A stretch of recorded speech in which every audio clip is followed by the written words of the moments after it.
সকলৰ বাবে এই মুহূৰ্তত লৈ আহিছো এটা গুৰুত্বপূৰ্ণ খবৰ। উদয়পুৰত ব্যয়বহুল ডেষ্টিনেশ্যন ৱেডিং পতা সুমি বৰা তাৰ্কিক বৰা এতিয়াৰ পৰা খাব লাগিব জেলৰ ভাত। কেৱল সুমি বৰা আৰু তাৰ্কিক বৰাই নহয়, ভাতৃ অম্লান বৰায়ো আজিৰ পৰা খাব লাগিব জেলৰ ভাত, কিয়নো আজিৰ দিনটোত আদালতে ন্যায়িক জিম্মালৈ প্ৰেৰণ কৰিছে সুমি, তাৰ্কিক আৰু অম্লানক। এই গুৰুত্বপূৰ্ণ খবৰটো টাইমিটৰ দৰ্শকসকলক জনাইছো। বিতৰ্কিত সুমি বৰাক জেললৈ প্ৰেৰণ কৰা হৈছে আজিৰ দিনটোত। তাৰ্কিক বৰা আৰু অম্লানকো জেললৈ প্ৰেৰণ কৰিছে আদালতে আজিৰ দিনটোত। 30 ছেপ্টেম্বৰ পৰ্যন্ত জেলতে থাকিব লাগিব সুমি বৰা। আদালতে আজিৰ দিনটোত ন্যায়িক জিম্মালৈ প্ৰেৰণ কৰিছে বুলি প্ৰাথমিক খবৰ আহি পৰিছে। আজি ডিব্ৰুগড় সত্ৰ ন্যায়াধীশ আদালতত হাজিৰ কৰোৱা হৈছিল 3 প্ৰবঞ্চকক। আদালতত হাজিৰ কৰোৱাৰ পাছতে প্ৰেৰণ কৰা হৈছে ন্যায়িক জিম্মালৈ। এটা গুৰুত্বপূৰ্ণ খবৰ এই মুহূৰ্তত জনাইছোঁ। শেহতীয়াকৈ দেখিবলৈ পোৱা গৈছিল যে ৰাজ্যজুৰি এক প্ৰকাৰ তুলপাৰ লাগিছিল এটা বিষয়ক লৈ, ট্ৰেডিং কেলেংকাৰী। আৰু ট্ৰেডিং কেলেংকাৰীত বিশাল ফুকন নামৰ 22 বছৰীয়া এগৰাকী প্ৰবঞ্চক আৰক্ষীৰ জালত পৰাৰ পাছতেই নাম সাঙুৰ খাই পৰিছিল অসমৰ মনোৰঞ্জন জগতৰ এই দুয়োগৰাকী চিনাকি মুখৰ নাম। কিছুদিন পূৰ্বে উদয়পুৰত ডেষ্টিনেশ্যন ৱেডিঙৰ নামত ৰাইজৰ চকু থৰ কৰিছিল সুমি বৰা আৰু তাৰ্কিক বৰাই। ফটোগ্ৰাফাৰ তাৰ্কিক বৰা আৰু সমান্তৰালকৈ নৃত্য পৰিচালক অভিনেত্ৰী সুমি বৰাই ডেষ্টিনেশ্যন ৱেডিঙৰ নামত ব্যয়বহুল টকা খৰচ কৰিছিল আৰু তাৰ পাছতেই ৰাইজৰ দৃষ্টি নিবদ্ধ কৰিছিল। আৰু তাৰ পাছতে ট্ৰেডিং কেলেংকাৰীত বিশাল ফুকন নামৰ 22 বছৰীয়া যুৱকজনৰ নাম সাঙুৰ খোৱাৰ পাছতেই নাম সাঙুৰ খাই পৰিল এইগৰাকী সুমি বৰাৰ।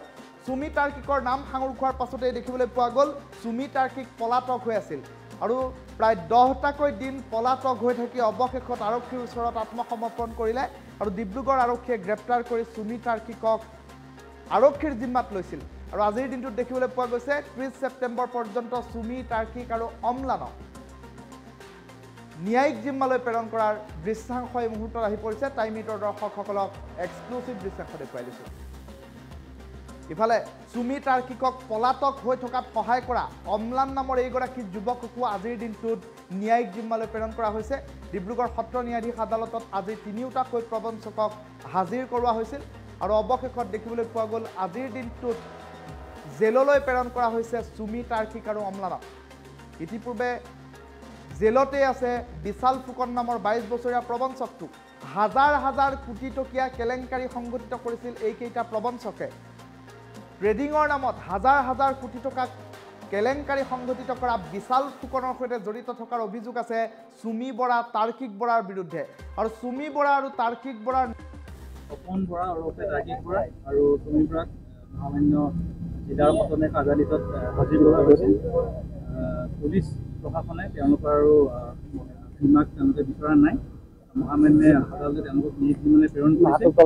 লগতে সুমি আৰু তাৰ্কিকৰ কাৰণে তেওঁলোকৰ সংশ্লিষ্ট অধিবক্তাই আজি জামিনৰ কাৰণে আবেদন কৰিছে আৰু সেই আবেদনৰ ইতিমধ্যে বিচাৰাধীন হৈ আছে আৰু আজিয়ে তেওঁলোকৰ অৰ্ডাৰটো পাব যে জামিন গ্ৰাহ্য হয় নে অগ্ৰাহ্য হয়।